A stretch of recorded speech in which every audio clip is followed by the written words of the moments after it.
everybody. Welcome to Journey to the Table.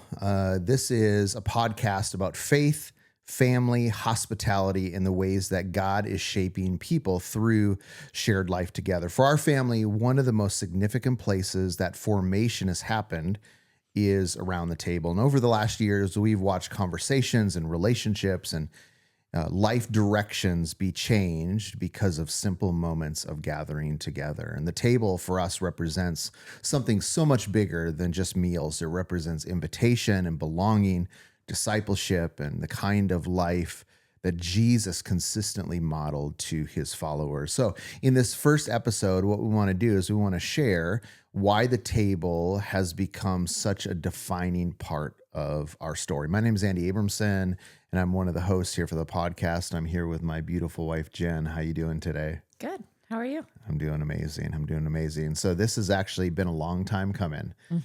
We have been talking about this for probably 2-3+ years. Yeah. And so this is, man, I'm super excited about this because it's an opportunity for us to just share both around some of the things that God has done, but also the things that he's doing in real time. And that's where we're hoping the first few episodes are going to be kind of catching people up to the story and kind of laying a lot of the background of like where we're at right now. But as we begin to move forward, the hope is real time, right? This is what we're hoping. This is what we're learning. This is what God is doing. Here's how we're frustrated.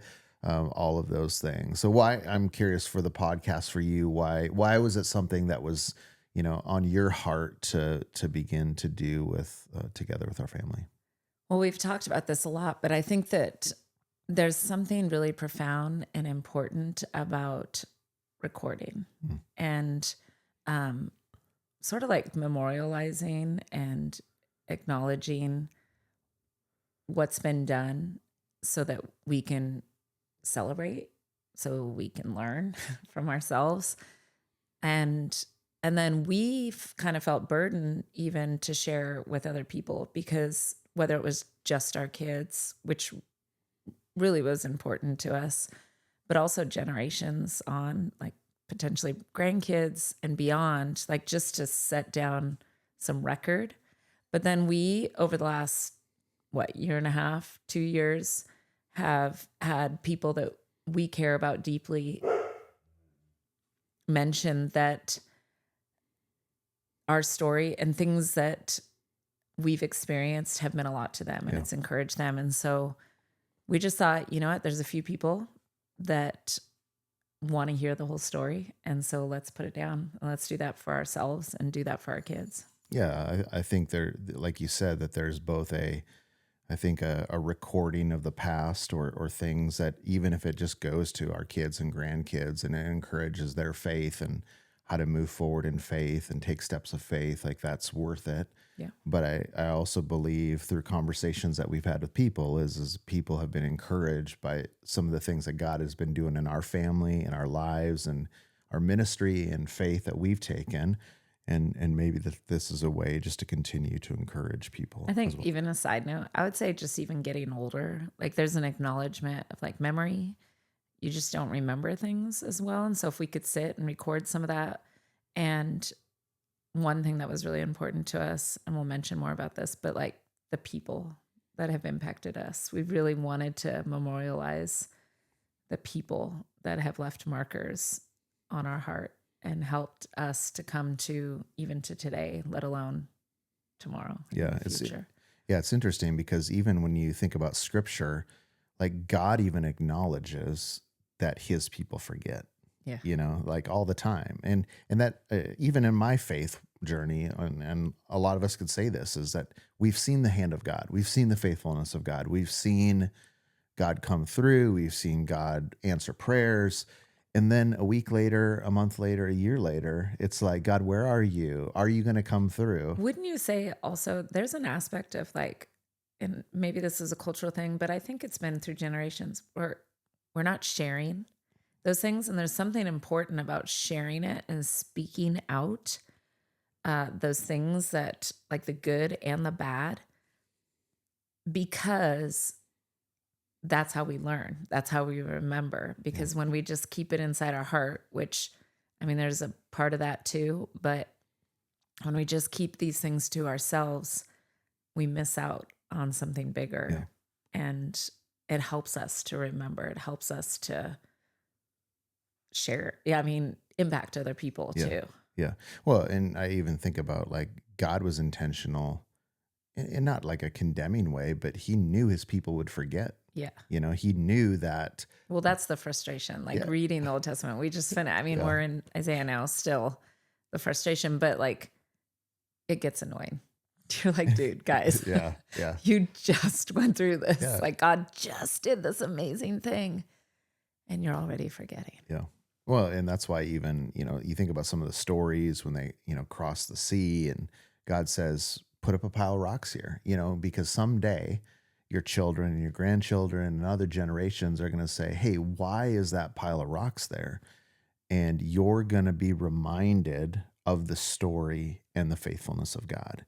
You're going to forget, but you're going to need to be reminded. Or you think about like the festivals that they celebrated throughout the year, whether it was the Passover or the Festival of Booths or whatever it was. Which is interesting, again, like how food and meals, how that triggers something in us of connectivity and remembrance. Like that's definitely a theme for us. And God wanted them to remember, to stop, to pause, and to remember. And because I think when we remember, it helps us move forward. Like, and that's why, like, even, you know, and we'll get into this over the next few episodes of like where we're at in this season, but it's been so encouraging as we've stepped forward and taken steps of faith to be reminded, no, God, you have been faithful. You have come through before. You have answered our prayers. You have provided for us in those moments of doubt and fear that all of us experience as we begin to move forward. Yeah. So let's talk about the table. That's that's a significant thing. It's been a conversation around not even just, I was thinking, not just our family, like we've been talking about that, our team for Elementum, we've been talking about. It's a big part. I feel like it always, like we always come back to that too, and the importance of it, the team that we work with and how they host and how profound that's been for the people that have come. I mean, I don't know if I can count how many times people have said, wow, when I walked in your home, I felt a peace and I felt welcome and how important that is to us. Yeah. And it's interesting because like we're surprised by that. Yeah. Right. And yet you look at scriptures and Jesus spent a lot of time with his disciples around the table, you know, that he spent time with sinners and tax collectors around the table. Yeah. You didn't filter people out at all. And even the coolest picture is like, there's going to be a day in which the church, the bride of Christ, is going to be reunited with the groom. And what Revelation tells us is that there's going to be a banquet. There's going to be a big old table with lots of food. And I can't wait to see all that type of food. Yeah. So it's not just like, it's a biblical concept, you know? And so it's like, we shouldn't be surprised that it's like one of those things of like, oh, that works. I'm like, yeah, read your Bible, dummy. Like, you know. And so even for us, this idea of the table has been so important for us. It's been so important for, it's not just theory, right? It's not just biblical, but it's actually been a reality of the way that we've lived. And our hope is, like I said earlier, is that we can share that journey and what we're going to continue to do of inviting people around that table to be a part of that. Absolutely. Yeah. So here's what I would love to do, because the conversation of the table is not just theoretical. It's not just when we came together, but it actually is a part of our story. It's a part of, and so what we're going to do is I'll share my story a little bit. Would love for you to share your story. Then we'll get into like where we merge together. And so some of those decisions that were made even in those early days. And so my story actually started back in 1980. My parents, and this will really be impressive that you've got the year locked in. The only reason that I remember, I don't remember much about 1980. Because how old were you in 1980? I was 3 years old. I remember my sister being born. There's a few things I remember in 1980. But the reason know that date is because that's when my parents moved from Minnesota to the Pacific Northwest. And so and this is another conversation. We'll share maybe some of those kind of bold steps of faith that they made, but they ended up getting involved in a Baptist church in Vancouver, Washington, Laurelwood Baptist Church. The youth pastor's name was Bill Trankman, still doing ministry. In fact, there's some of our friends that just saw him a few weeks ago, and they pulled my parents into becoming, I think it started out as like middle school or high school leaders, but then it transitioned into college ministry. And so over the next several years, I was the little kid that was at every camp, every Bible study, every retreat, every meeting. And But your parents weren't full-time. They weren't no, paid. they were just volunteers They're that just were volunteers. showing up. And babies in their faith. Babies in their faith. And there was a group of them. There was a group of kids that I hung out with, the Brewsters But the and parents, the Laxons. there was a bunch of young parents that were doing this because you use the word in the past, like they were living missionally. Yeah. Yeah. And but that wasn't a word. The way I describe it to people, I feel like that term has been kind of like I mean, we get it. Yeah, and it's a useful term. It's I don't a useful think term, it's but I would say it's been kind of like oversaturated in what it means. Or like cleansed. Yeah. Like it's not as rich. Yeah. My parents were living missionally before that term. And the Trinkmans modeled that for your parents. And then all those young couples were and did it. Yeah. And your parents just kind of slid and almost like, I mean, I feel like your parents have been really purposeful in a lot of things that they've done, even without their own knowledge at first, like their move and stuff like that. But like inviting people in, I think there was a purposefulness in it. But at the same time, I think that there was like, okay, this is what we do. Yeah.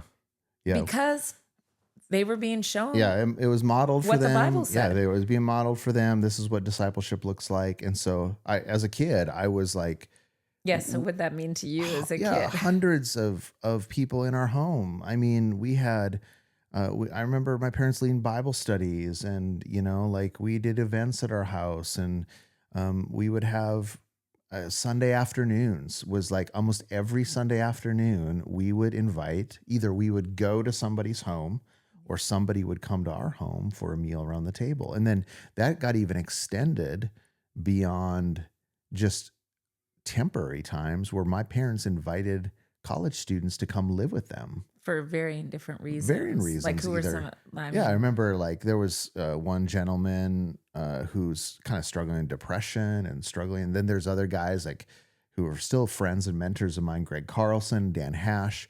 They were either kind of needed some transition points or college. So how old were you when some of these people were living in your house? Yeah, this was 7, 8, 9, 10 what years did you old. Think about oh, these were the coolest people. You have cool stories at some point we'll have to share. Yeah, there's so many just crazy stories of what Greg did when he lived with me or what Dan did when he lived with me. It was just like... And the opportunities and kind of how they...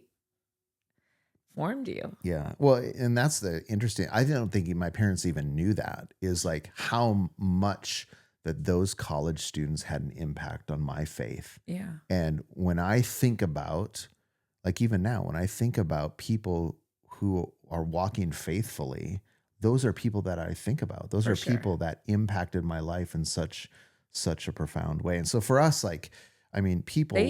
your parents not only had college kids, Oh, they took care of elderly. We did. There was a season where we had several elderly people come and... Which, I mean, a lot of people like our friends and stuff have been like, oh, it's hard. It's hard to have people come enter your life. Yeah.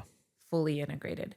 But your parents did it. And they showed you that it could be done and that it can be really a huge blessing. Well, we'll share this in a few minutes, but I think the thing that it did is it became normal. Yeah. Like I actually thought that was what everybody did. Of course, every college students lived with people. Well, because you read your Bible. Yeah. And you go, well, we're Christians. Well, believe in the same Bible, right? And this is how you live life. Yeah. Yeah. Yeah. So that was a huge part of my story. Now, your story was a little bit different, but equally as impactful of this idea of the table. So why don't you share a little bit about that? Yeah, I was really fortunate because I became a Christian outside of my family. It was a decision that I made, not from something I had grown up with. It was something that my friend Paul Ramey and his dad and Scott Ramey, like them sharing about Jesus. And at some point I'll go deeper into like that whole story. But I recognized really quickly, because I was 17, 18, I was starting to move out on my own. I was starting to kind of develop things on my own. And I realized really quickly that I had some deficiencies. My parents had got divorced when I was 10. And I realized right away, I didn't know how to be married. I didn't know how to raise a family in the way that I was desiring to do as an adult. There was a lot I didn't know. And so I got invited to live. There were people in our church that let me live with them. And this is like so raw. I moved in with them and I lived with them. So the Dietzes, they opened up their house. They had 4 kids. I went up with the girls and lived a life with them and got to see the nitty gritty and got to see them wrestle with who Jesus was in the midst of raising children. I lived with the Ramies. I lived with the Ramsiers. There was a bunch of families. I lived with the Johnsons when I went away to college, and they invited me into their home to help me to heal. And those moments, just like what your parents, the willingness to let somebody come in and see and experience life when it's not, the way we do at church. And I would even say sometimes the way we do when we invite people over, where we make sure everything's all sterile and clean. When you live with somebody, that's not there. Like, it's real. So I got to do that, and it profoundly changed me, profoundly impacted. In fact, before we met, that was something really important to me. I knew I wanted to do that. I knew I wanted to be someone who lived with open doors and a full table, being able to fill people. So when we met, pretty quickly, I feel like we shared this common heart. Yeah. So we ended up meeting in Bible college. You had gone the year before, and then we're just working my first year in Bible college. And so, I mean, we'll share our dating story, and there'll be some love episode or something like that we can that we can share. But I do remember very early, it was this conversation that we had of like, hey, here's how I'm called to live my life. Yep. What do you think about that? Yeah. And I mean, I guess like both of us were imagining like we knew what we wanted when we dated. And I knew the type of person that I needed to be with to get there. And I think you had the same feeling. Like there was a very purposeful. And so when we shared, we kind of got really raw really early with that kind of stuff. And both of us were like, yep, we want to live this out in our home and in our lives. So yeah. And that started, so we're in Portland, Oregon. I'm a new youth pastor. Yeah. Right? Poor as all get out. I mean, poor. Yeah.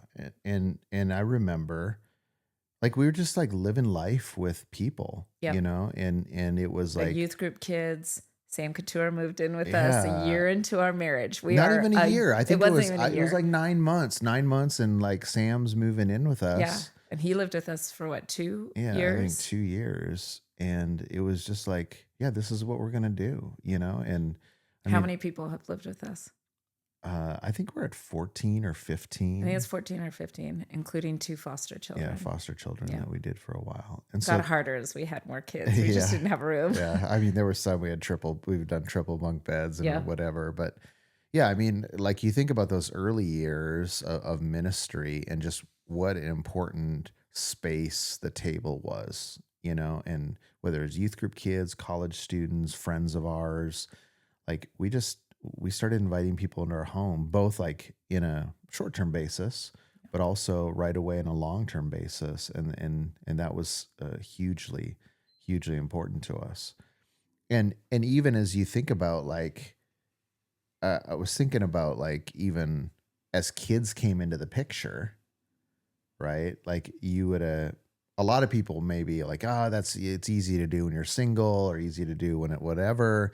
But the challenge is like it it was still a commitment that we were willing to make moving forward. And Yeah. so even as things got harder, I remember us moving to California after a few years of being called into ministry there. And we just started doing that there too. We had The basketball team, the swim team, like yeah, outside of church. Yeah, even outside yeah. of church. I remember like, having New Year's Eve. Well, what was the common thing that our kids ended up saying when we didn't have somebody around the table? Yeah, I mean, they just would always make a comment when somebody wouldn't be coming over for eating for a day or two or something like that.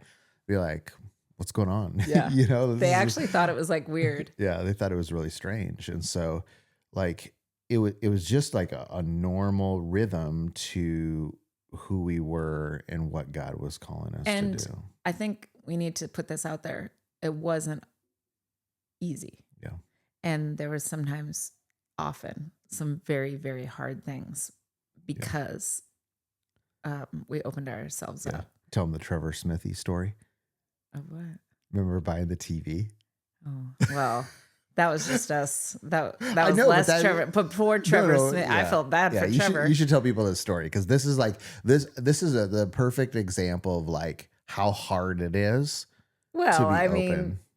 mean, Riley broke the TV. We should mention that. Yeah. And then Andy went and bought a brand new TV without talking to me. And we got in a little fight in front of Trevor. And he got really uncomfortable. Yeah. I mean, we were like just going really at it. We were just like arguing and fighting. And poor Trevor is like sitting on this couch looking at us like, oh, can we watch something now? Yeah. How do I get out of this conversation? When do we get to turn on Lost and stop this conversation? Yeah, but that's a good kind of just like picture of like to do this requires us to open our lives. Yeah. Well, and I think about even the hard conversations we had with people. Yeah. And because we set the table, that there were people that came in and got real. And there were some really challenging seasons with some of the people that we deeply loved because of that. Yeah. Yeah. Well, I would love to even kind of share, we'll kind of jump off kind of some of the things that are happening now, but that was even back in 2010, like that was a huge kind of thing in us starting our ministry, right? So story, January of 2010, we're at Passion, Atlanta, Georgia. We had taken, I think, 65 college students down to Passion in Atlanta, caravan down there. This is pre-cell phones, MapQuest and paper, baby. Yeah, it was like MapQuest and paper, that we're going down there. And then just God speaks to us and says, I want you to step out of youth ministry and work with college students and young adults full time. And that was just like a huge step of faith for us.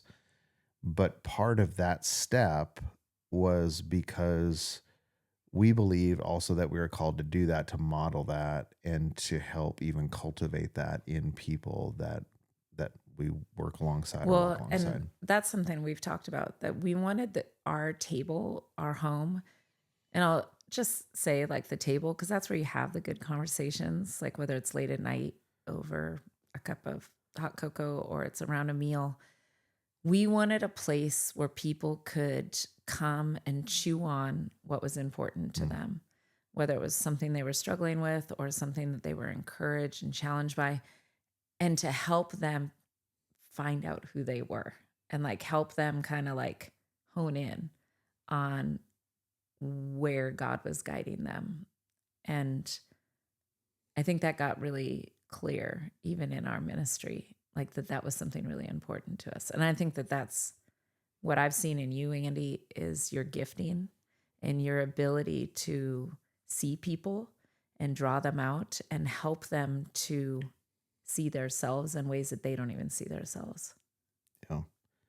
Well, I think about even like how important that this was. I even think about a unique for us, Yeah. right? Of, there's this process that we do with lots of leaders called unique. And like even part of your kind of 2-word mission that in this process, you come up with your own mission, your vision, your values, your measures, your strategy, but they squeeze it down into 2 words. And the 2 words that you came up were with, Hosting hosting connections. connections, which is so much of this story, right? It's so much a part of the table. It's so much a part of the life that we've been called to live, the life that we were modeled, whether it was by your parents who are pulling people in, drawing people in, or others who were inviting you to live and to be a part of those things. Yeah. That's good. Yeah. Love it. So good. So here's the question. Hey, we're doing all right on time. I thought this one would be a little bit long, but we're only at 26 minutes or so. But that's pretty good. yeah, it just, I think about this question for people that are listening. And this question is what has shaped you more than you realize? What are the things that God actually has used intentionally in your life to help shape you? Because for us, it's been the table, it's been homes, it's been people people that have sat around, that people they've opened their Yep. homes to us or come around our table both ways. It's been huge. Yeah. So encourage you, if you're listening to this, watching this, is reflect on that question of like, what has shaped you more than you realize? Because there are those things that God has intentionally used. Whether you recognize them or you don't recognize them, that God has intentionally used those things to help shape us as followers of Him to move forward. That's good. So we are going to we'll jump into kind of the next part of the story on the next episode, and we'll kind of fast forward into Austin and some of the things that God was doing around the table and things that we're kind of stepping into over the next few episodes. Well, and that's one thing I want to be sure to like. We're going to move through. There's going to be like a overarching story getting us to today, but then we hope to, through this time and different like conversations that we have, be able to sit and like chew on a story, a person, people, moments, and really memorialize and celebrate some of those things, or even reflect and mourn, because there's actually some pain too that has helped us to get to where we are. Yeah. So good. So good. Excited to do this with you. It's going to be a fun little journey. Yeah. So look forward to catching you the next episode. And if you have any questions, you can reach out to us, and love to share even more of the story. But you can go ahead and catch the next one whenever we do it. When we post it. Yeah, when we post it. Okay. We'll see you later.